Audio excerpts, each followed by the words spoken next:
Ngayon po magpe-prepare po tayo ng butas para sa pagtataniman po ng kamuting kahoy.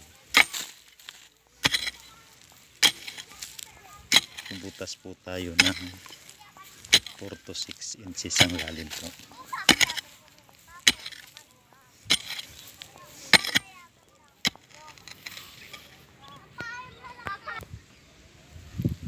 Pagkatapos po nating magbutas, tayo po ay mag-apply ng fertilizer po.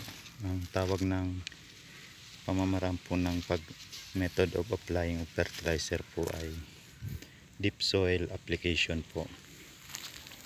Kukuha po tayo ng compost po, yung nabulok na pong mga kitchen waste. 3 months na po to. Ito pong i-basal fertilizer po para maging fertile po yung lupa.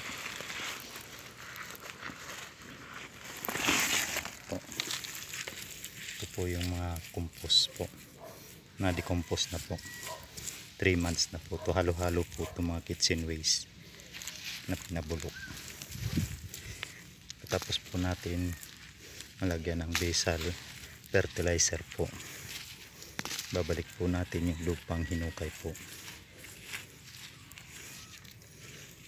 yung ibang lupa. Tapos po natin matakpan, lalagay na po natin yung itatanim nating kamuting kahoy po. Pagtatabihin lang po natin. Pahiga po dapat ang pagkatanim.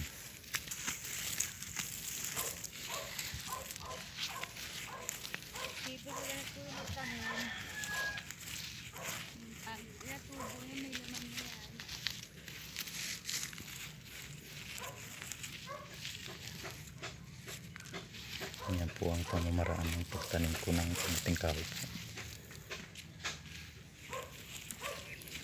Maraming salamat po. Sana po may natutunan kayong kalaman tungkol sa pagtatanim ng kamuting kahoy.